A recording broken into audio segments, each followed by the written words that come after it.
Écoute bien, tu peux lire tous les livres, regarder toutes les vidéos et te répéter 1000 fois que tu t'aimes. Mais si tu ne comprends pas ceci, l'amour que tu cherches restera toujours hors de portée. Aujourd'hui, je ne vais pas te donner une théorie, mais une clé que personne ne t'a révélée. Une clé que Carl Jung a découverte et qui changera à jamais ta perception de toi-même et des autres. Es-tu prêt à la découvrir? Si tu es ici, c'est que tu ressens au fond de toi qu'il y a quelque chose de plus profond. Il ne s'agit pas seulement d'accepter tes ombres ou d'équilibrer tes énergies. Il s'agit d'intégrer ces concepts dans ta vie d'une manière concrète, qui produit un véritable changement. Et c'est exactement ce que tu vas découvrir aujourd'hui.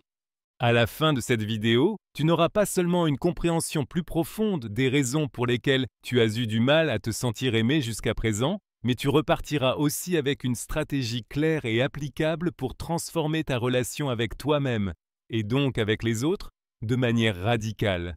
Ce n'est pas de la théorie, c'est de l'action. Tes relations ne sont pas le fruit du hasard. Ce qui t'attire ou te repousse chez les autres est le reflet de ce que tu n'as pas encore résolu en toi-même. Pense à la dernière personne qui a déclenché en toi des émotions intenses, que ce soit de l'amour ou de la frustration. Cette personne n'est pas là par accident. Peut-être es-tu attiré par des personnes qui te font ressentir de l'insécurité, ou bien tu es agacé par celles qui manifestent des traits que tu refuses d'accepter en toi-même. Aujourd'hui, tu vas apprendre à utiliser ce miroir pour découvrir quelles parties de toi ont besoin d'attention et de guérison. Tant que tu ne fais pas ce travail, tu continueras à chercher l'amour au mauvais endroit. La vraie question n'est pas « pourquoi cette personne agit-elle ainsi ?», mais plutôt « que m'enseigne cette personne sur moi-même ?» Cette loi du miroir dans les relations est plus profonde qu'elle n'y paraît. Lorsqu'une personne déclenche en toi une forte émotion, il s'agit souvent d'une projection de ton propre ombre. Observe les schémas récurrents dans tes relations. Es-tu toujours attiré par des personnes aux caractéristiques similaires ou évites-tu constamment certains types de personnes? Ces tendances sont des indices qui te révèlent quelque chose sur ton monde intérieur. Les émotions que tu ressens envers les autres, qu'il s'agisse d'une forte attirance ou d'un rejet intense, sont les deux faces d'une même pièce. Elles révèlent toutes deux une part de toi-même. Si quelqu'un t'attire irrésistiblement, demande-toi, quelle qualité admires-tu chez cette personne? S'agit-il de traits que tu ne t'autorises pas à exprimer ou à développer en toi-même? Peut-être es-tu fasciné par la spontanéité d'une personne parce que tu mènes une vie très structurée et contrôlée. C'est la même chose pour la répulsion. Qu'est-ce qui t'agace chez cette personne? Se pourrait-il que tu possèdes ce même trait, mais que tu le réprimes ou refuses de l'admettre? Peut-être que l'arrogance d'une personne t'énerve parce qu'au fond de toi, tu luttes aussi avec un sentiment de supériorité que tu n'oses pas reconnaître. Cette prise de conscience est puissante, mais elle exige une honnêteté absolue envers toi-même. Tu dois être prêt à voir les aspects de toi que tu caches à ton propre regard. Mais c'est précisément dans cette reconnaissance que commence la véritable guérison. Les personnes qui te challengent le plus sont souvent tes meilleurs professeurs. La personne qui t'irrite le plus est peut-être celle qui te révèle quelles blessures intérieures sont encore ouvertes. Ces rencontres ne sont pas anodines. Elles sont comme des signaux sur ton chemin d'évolution personnelle. Ces personnes sont des miroirs karmiques qui reflètent des parties inconscientes de toi-même. Tant que tu ne comprends pas cela, tu continueras à attirer des relations similaires, jusqu'à ce que tu apprennes la leçon. Rappelle-toi, de la même manière que les autres te reflètent, tu es aussi un miroir pour eux. Leurs réactions envers toi sont souvent l'expression de leurs propres conflits internes. Lorsque tu prends conscience de cela, tu peux répondre avec plus de compassion et de sérénité, au lieu de réagir par la défense ou l'attaque. Ce changement de conscience ne transforme pas seulement tes relations, mais toute ta vie. Lorsque tu réalises que le monde extérieur est le reflet de ton état intérieur, la véritable transformation commence. Et cette transformation commence en toi. Le véritable but de ce travail n'est pas seulement de reconnaître les schémas, mais de les transformer. Lorsque tu comprends quelle partie de toi se reflète dans une relation problématique, tu peux commencer à guérir cet aspect en intégrant consciemment les parties refoulées ou non développées. Tes relations changeront alors naturellement. Ce processus d'intégration se fait progressivement. Ne t'attends pas à des résultats immédiats. Observe tes réactions comme un scientifique curieux, sans jugement, mais avec un réel intérêt. Avec le temps, tu constateras que les personnes qui déclenchaient autrefois en toi des émotions intenses n'auront plus le même pouvoir sur toi. Les relations les plus saines et équilibrées émergent lorsque tu as fait ce travail intérieur. Tu commenceras à attirer dans ta vie des personnes qui reflètent tes parts guéries et intégrées, plutôt que tes blessures. Tu ne chercheras plus chez les autres ce qui te manque en toi-même, mais tu créeras des liens basés sur l'abondance partagée. Le véritable amour ne devient possible qu'après ce voyage de connaissance de soi. Lorsque tu aimes à partir d'un état de complétude et non de manque, tes relations deviennent des espaces de croissance mutuelle plutôt que des relations marquées par la dépendance émotionnelle. Tu n'auras plus besoin de quelqu'un pour combler tes vides intérieurs. Tu seras entier en toi-même. La partie de toi que tu refuses d'accepter est celle qui sabote tes relations. Tu ne peux pas aimer véritablement si tu ne t'acceptes pas totalement. Pense aux aspects de toi que tu n'aimes pas, que tu caches aux autres. C'est ton ombre. Et tant que tu ne l'intègres pas, tu continueras à projeter tes insécurités sur les autres. Par exemple, si l'arrogance des autres t'agace, c'est peut-être parce qu'une part de toi a peur d'être perçue comme arrogante. Ou si tu es attiré par des personnes qui te rabaissent, peut-être ressens-tu au fond de toi que tu n'as pas assez de valeur. Ici, tu apprendras à intégrer ton ombre, non pas pour être parfait, mais pour être complet. Car ce n'est qu'en t'acceptant pleinement que tu peux aimer et être aimé sincèrement. L'ombre ne représente pas seulement le négatif en toi, elle inclut aussi tes dons et talents inexplorés. Lorsque tu rejettes certaines parties de toi-même, tu fragmentes ton être et tu crées une barrière invisible qui t'empêche de ressentir la connexion profonde que tu recherches.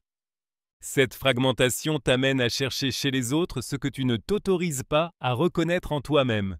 Chaque fois que tu juges sévèrement quelqu'un, tu es face à un miroir.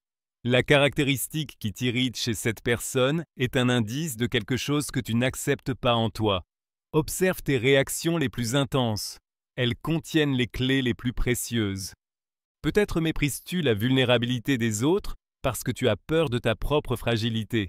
Ou bien tu critiques une ambition excessive parce que tu ne t'autorises pas à exprimer tes propres désirs de succès et de reconnaissance.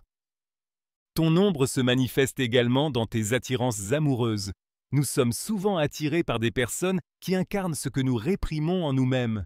Si tu ressens une fascination irrésistible pour les personnalités dominantes, demande-toi, y a-t-il en moi un désir refoulé d'exprimer plus de puissance et d'autorité ? Si tu recherches toujours des partenaires qui ont besoin d'être sauvés, peut-être projettes-tu sur eux ta propre soif de soins et d'attention. L'autosabotage relationnel est subtil mais constant. Peut-être as-tu peur d'être abandonné, alors tu prends tes distances avant que l'autre ne puisse le faire. Ou bien tu crains d'être contrôlé et tu rejettes donc toute suggestion de ton partenaire, même lorsqu'elle est raisonnable. Ces schémas ne sont pas un hasard. Ce sont des mécanismes de défense de ton ombre non intégré. Intégrer ton ombre demande du courage. D'abord, il faut être prêt à la voir sans te juger. Chaque fois que tu ressens une forte aversion pour quelque chose chez quelqu'un d'autre, pose-toi cette question: où est-ce que je retrouve cela en moi? Non pas pour te blâmer, mais pour mieux te comprendre. L'intégration signifie aussi exprimer les aspects réprimés de toi-même dans un environnement sûr. Si tu as refoulé ta créativité, trouve des espaces où tu peux la laisser s'épanouir librement.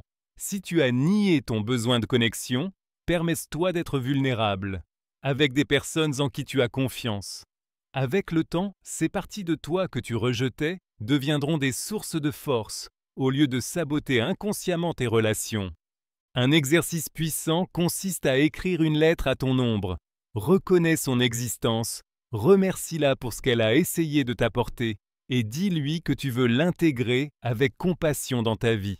Ce dialogue intérieur peut marquer le début d'une profonde réconciliation avec toi-même. Ce qui est magnifique dans ce processus, c'est cette vérité paradoxale.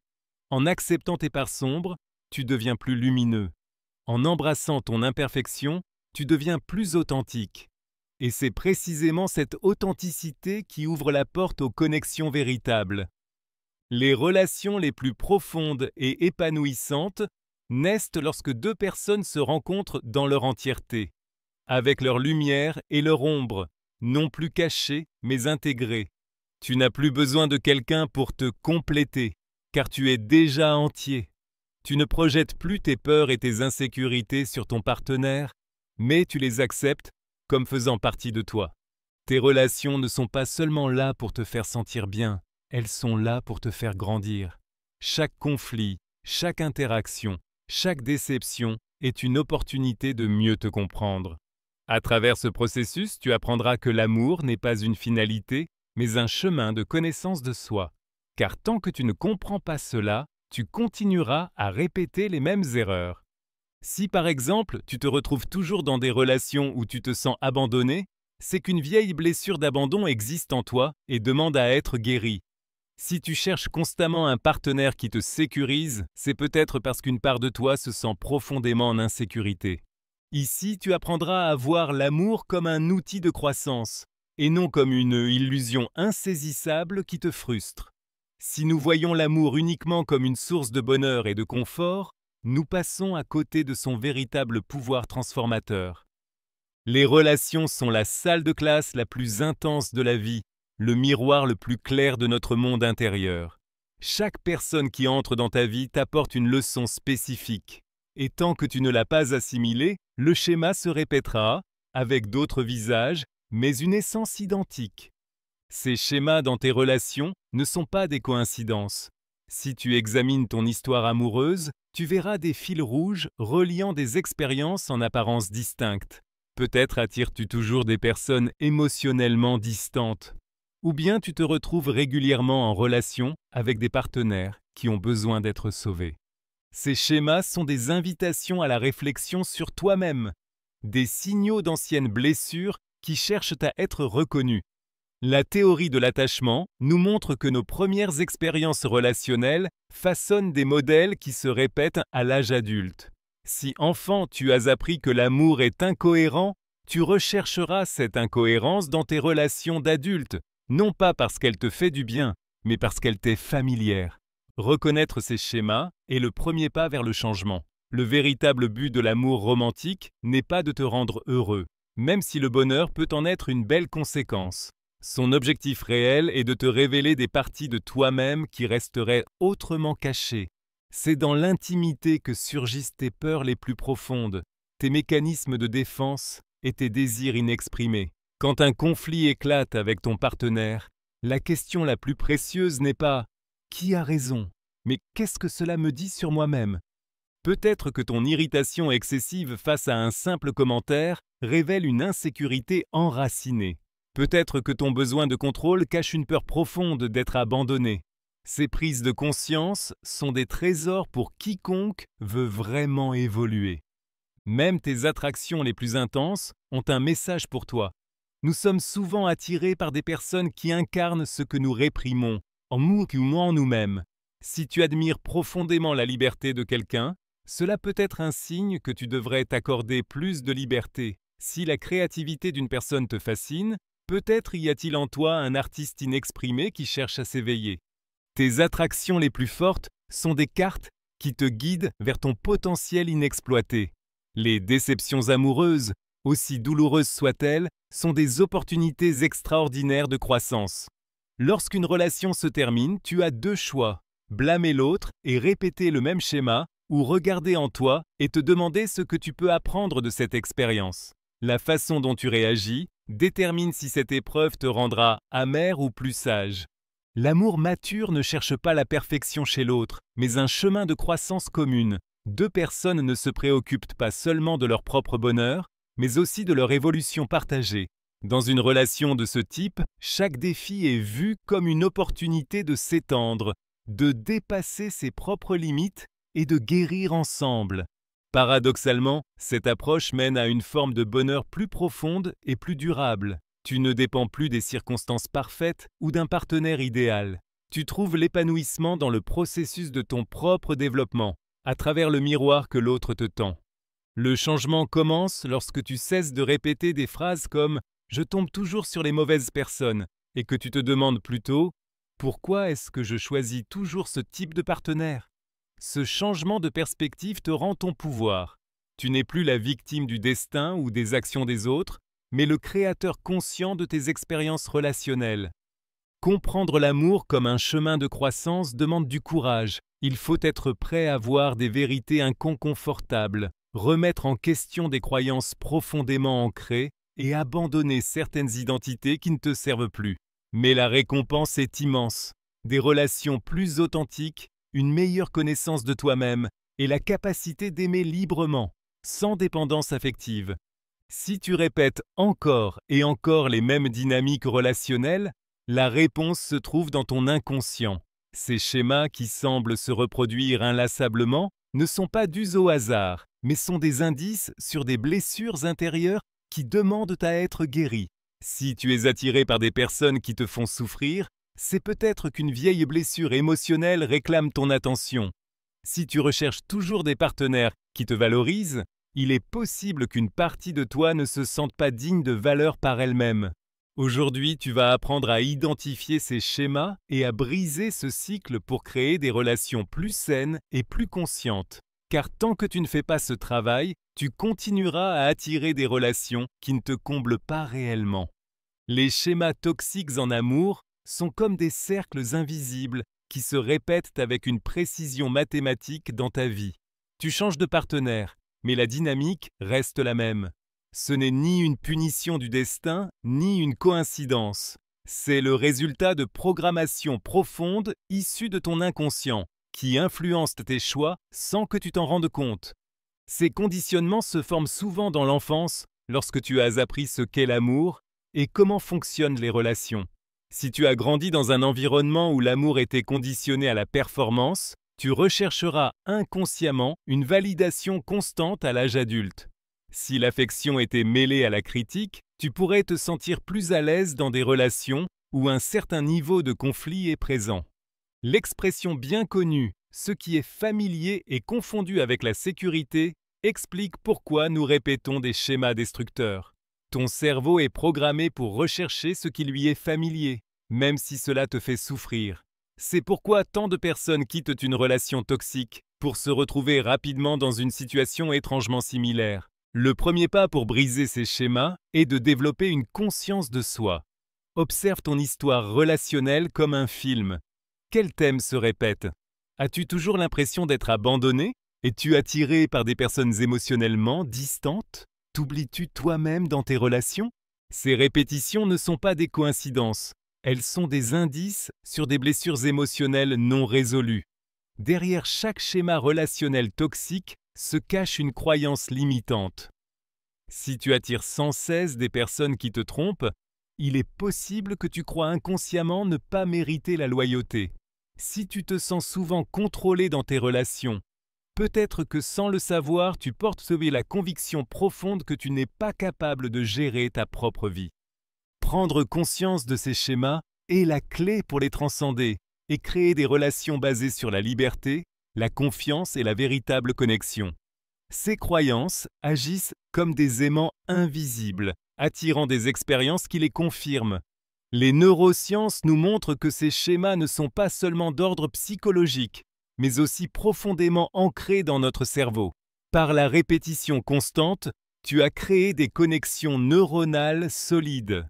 Briser ces cycles demande une prise de conscience continue et la création intentionnelle de nouvelles expériences qui contredisent tes anciens schémas. Un exercice puissant consiste à identifier tes déclencheurs émotionnels, ces situations spécifiques qui provoquent en toi des réactions excessives. Peut-être qu'un simple retard de ton partenaire réveille une peur profonde de l'abandon, ou qu'un commentaire anodin sur ton apparence active une insécurité profondément enracinée. Ces déclencheurs sont des fenêtres ouvertes sur tes blessures les plus profondes. La guérison commence lorsque tu assumes la responsabilité de tes schémas. Cela ne signifie pas te blâmer, mais reconnaître le rôle que tu joues dans la création et le maintien de ces cycles. Tant que tu te considères comme une victime des circonstances ou des actes des autres, tu resteras piégé dans la répétition. Le véritable changement ne peut avoir lieu que lorsque tu prends conscience de ta propre part de responsabilité. Pour briser ces schémas, il est essentiel de rétablir le lien avec ton corps. Les dépendances affectives fonctionnent comme d'autres mécanismes de dépendance. Il existe des signaux physiques qui précèdent certains comportements compulsifs. Apprends à reconnaître comment l'attirance pour des schémas toxiques se manifeste dans ton corps. Une excitation intense, une fausse impression de sécurité, une sensation de familiarité trompeuse. Lorsque tu deviens conscient de ces sensations, tu peux arrêter de réagir automatiquement et commencer à faire des choix en pleine conscience. Un élément clé de cette transformation est l'établissement de limites claires, tant envers les autres qu'envers toi-même.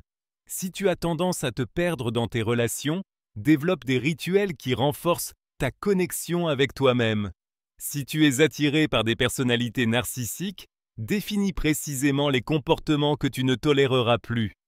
Les limites sont des actes d'amour-propre qui interrompent les schémas destructeurs. La véritable transformation se produit lorsque tu oses choisir le nouveau, même si cela te semble inconfortable au début. Si tu as été habitué au drame et à l'intensité émotionnelle, une relation calme et stable pourra d'abord te sembler ennuyeuse. Cette sensation initiale d'étrangeté est normale. Tu es en train de créer de nouvelles connexions neuronales, de nouveaux chemins pour expérimenter l'amour et la connexion. Souviens-toi que briser les anciens schémas n'est pas un événement ponctuel, mais un processus continu. Il y aura des moments où tu rechuteras, où l'ancien te paraîtra séduisant à nouveau. Mais à chaque fois que tu reconnais le cycle et que tu fais consciemment un choix différent, tu renforces ta nouvelle réalité. La neuroplasticité travaille pour toi. Chaque décision consciente modifie littéralement la structure de ton cerveau. L'objectif réel n'est pas d'atteindre la perfection dans tes relations, mais d'acquérir une conscience qui te donne la liberté de choisir. Une fois que tu n'es plus guidé par des conditionnements inconscients, tu peux construire des relations qui reflètent ton être d'aujourd'hui, et non les blessures de ton passé. C'est alors que tu peux aimer, non pas par besoin ou par manque, mais dans un état de plénitude et de liberté. L'amour véritable n'est pas quelque chose que tu trouves, c'est quelque chose que tu crées. Lorsque tu t'aimes inconditionnellement, l'amour cesse d'être quelque chose que tu cherches et devient quelque chose que tu es. Cette prise de conscience changera tout. Tant que tu ne l'auras pas intégré, tu continueras à chercher à l'extérieur quelque chose que tu ne peux trouver qu'en toi-même. L'amour n'est pas quelque chose que l'on donne ou que l'on reçoit, c'est quelque chose que l'on incarne. Et lorsque tu vis dans cet état, tes relations cessent d'être une source de souffrance et deviennent une expression authentique de ton être intérieur. Car l'amour n'est pas une destination, c'est un chemin. Nous avons grandi avec l'idée que l'amour est quelque chose qui vient de l'extérieur, une force qui nous trouve si nous avons de la chance. Cette vision romantique, aussi séduisante soit-elle, nous place dans une posture de passivité et de dépendance. Nous attendons d'être choisis, vus et aimés. Mais cette perspective nous éloigne de la véritable nature de l'amour. Le véritable amour jaillit de ton être comme une source inépuisable. Ce n'est pas quelque chose que tu dois extraire d'une autre personne. Tant que tu dépendras de sources extérieures pour expérimenter l'amour, tu resteras pris dans un cycle de manque. Comme un récipient fissuré, rien ne te comblera jamais entièrement, car l'amour reçu de l'extérieur est toujours temporaire, conditionnel et limité par la capacité d'un autre être humain. Le véritable changement commence lorsque tu réalises que tu es la source première de ton amour. Tu n'as pas besoin de permission pour t'aimer. Tu n'as pas besoin de remplir certaines conditions ou de prouver quoi que ce soit. L'amour de soi n'est pas une récompense pour la perfection. C'est ton droit de naissance, ton état naturel. Lorsque tu détruis les barrières que tu as érigées contre toi-même, la pratique de l'amour inconditionnel envers soi devient un acte révolutionnaire dans un monde qui t'a appris à mesurer ta valeur à ta productivité, ton apparence ou ton succès. Cela signifie t'honorer autant dans tes échecs que dans tes triomphes. Cela signifie te parler avec la même compassion que tu offrirais à un ami cher. Cela signifie reconnaître ta valeur intrinsèque, indépendamment de toute validation extérieure. À mesure que tu cultives cette relation bienveillante avec toi-même, la dynamique de tes relations extérieures change également. Tu ne vas plus vers les autres en quête d'un manque à combler, mais depuis un état de plénitude. Tu ne cherches plus chez autrui ce qui te manque, mais tu partages librement ce que tu portes déjà en toi. Et l'ironie magnifique, c'est que lorsque tu cesses de chercher désespérément l'amour, tu deviens enfin capable de l'expérimenter pleinement. Tes relations deviennent des espaces d'évolution et non de complétude. Tu ne cherches plus quelqu'un pour te rendre heureux, tu partages le bonheur que tu as déjà cultivé. Tu n'attends pas qu'une autre personne guérisse tes blessures. Même si vous pouvez grandir ensemble, tu n'as plus besoin des autres pour te sentir précieux, même si leur reconnaissance t'est chère. Cette transformation modifie la nature même de tes attirances. Lorsque tu agis depuis un sentiment d'incomplétude, tu es attiré par des personnes qui reflètent tes blessures non résolues.